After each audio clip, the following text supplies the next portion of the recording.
एक शहर में एक लड़की रहती है। उसका नाम माला है। माला 5वीं कक्षा तक ही पढ़ी थी। वह एक गरीब परिवार से थी। माला की शादी एक मजदूर से होती है। शादी के कुछ सालों बाद माला को एक प्यारा सा बेटा होता है, जिसका नाम माला पप्पू रखती है। माला और उसके पति एक दिन पप्पू के भविष्य के बारे में बात करते हैं। वह दोनों यह सोचते हैं कि वे नहीं पढ़े, लेकिन वे अपने बेटे को पढ़ा लिखा कर एक बड़ा और काबिल आदमी बनाएंगे। यह सोचकर माला ने यह फैसला किया कि वह अपने पति के साथ भी काम करेगी और पप्पू के भविष्य के लिए पैसे जोड़ेगी। माला अपने पप्पू को अपने काम करने की जगह पर अपने साथ ले जाती है।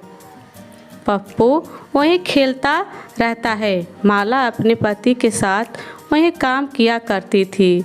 पहले एक के पैसे आते थे घर में, अब दोनों कमाने लगे तो माला बहुत खुश रहती थी। हर रोज़ शाम को जब माला घर लौटकर आती तो अपनी कमाई गुल्लक में रखा करती थी।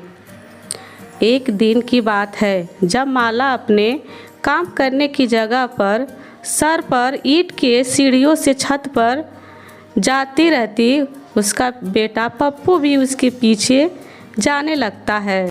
माला अपने पीछे आते पप्पू को नहीं देखती है, पर उसके पति और कुछ काम करते मजदूर देख लेते हैं।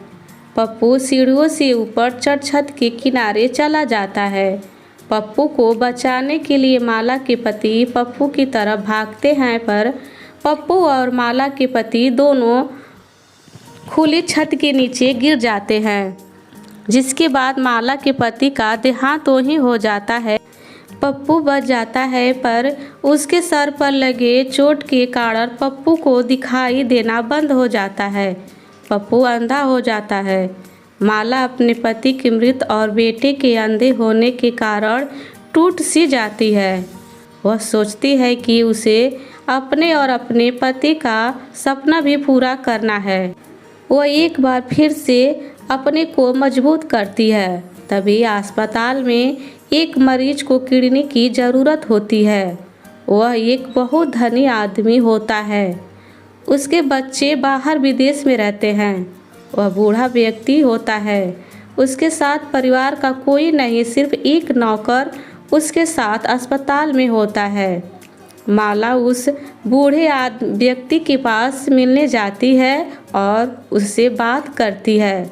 बाबा, अगर मेरी किडनी आपके शरीर के साथ मैच करेगी तो मैं आपको एक किडनी दे दूंगी, मगर आपको मेरे लिए भी कुछ करना होगा।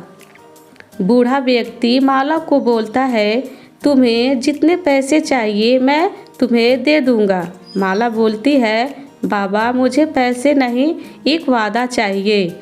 और माला अपने सारी कहानी उसे सुनाती है। माला बोलती है, बाबा मैं एक किडनी आपको और अपनी दोनों आंखें अपने बेटे को देना चाहती हूँ। बूढ़ा व्यक्ति उसे समझाता है, अगर तुम दोनों आंखें उसे दे दोगी तो बेटे को बड़ा आदमी बनता कैसे देखोगी। माला बोलती है कि बाबा मैं माँ हूँ ना, उसे अपने मन की आंखों से देख लूँगी। यह बोलकर बूढ़े के कमरे से वापस आती है और एक पत्र लिखती है।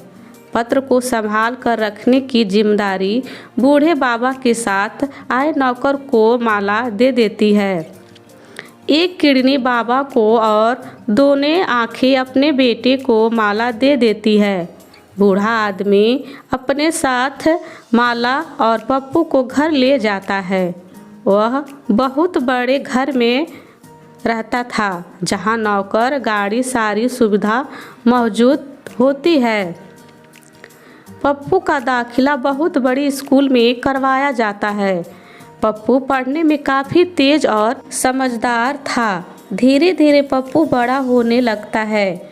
वह स्कूल जाता है तो उसे वहाँ के बच्चे आंधी का बेटा बोलकर पप्पू को बुलाया करते हैं। पप्पू का हमेशा स्कूल में बच्चे मजाक उड़ाया करते थे।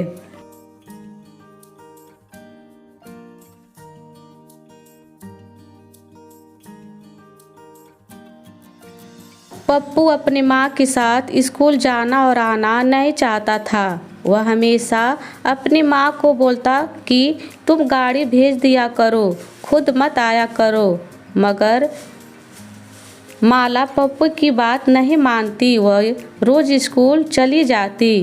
पप्पू अपनी माँ से बिल्कुल भी प्यार नहीं करता था। उसे लगता कि वह एक औरत है जिसके कारण मुझे स्कूल में मजाक बनाया जाता है। वह अपनी माँ से नफरत करता था। माला को यह बात मालूम होती है कि पप्पू उसे प्यार नहीं करता, पर वह पप्पू को कैसे समझाती कि वह देख नहीं सकती। इसीलिए वह रोज़ स्कूल चली आती है। ऐसे में वह कम से कम स्कूल के गेट पर बच्चों की आवाज़ सुनकर खुश हो जाती थी। वह अपना और अपने पति का सपना पूरा कर रही है। स्कूल के बाद कॉलेज और फिर नौकरी पप्पू को मिल जाती है, जिसके बाद नौकरी पाते ही पप्पू एक नया मकान में रहने चला जाता है, मगर अपनी माँ के बिना। इस बात का पता जब माला को लगता है तो उसका दिल टूट जाता है। वह अपने बेटे से मिलने उसके नए घर सुबह सुबह जाती है, पर पप्पू माला से मिलने से इनकार कर देता है। माला उसके घर से बाहर नौकर के सहायता के बिना ही निकल जाती है, जिसके बाद वह देख नहीं पाने के कारण एक गाड़ी के नीचे आ जाती है। पप्पू जब अपनी गाड़ी में बैठकर एक दफ्तर जाने को निकलता है तो गेट के पास काफ़ी भीड़ लगी होती है। पप्पू गाड़ी से निकलकर देखने जाता है कि इतनी भीड़ क्यों है, जिसके बाद वह वहाँ पर अपनी माँ को मरा हुआ पाता है। पप्पू की आंखों से आंसू निकलने लगते हैं। अपनी माँ को गोद में जब उठाता है तो उसके हाथ में एक पत्र मिलता है, जिसमें माला ने पूरी कहानी लिखी होती है। उसके जन्म से पप्पू की पिता की मृत्यु और पप्पू की आंखों के बारे में बाबा को किडनी देने जा रही हूँ।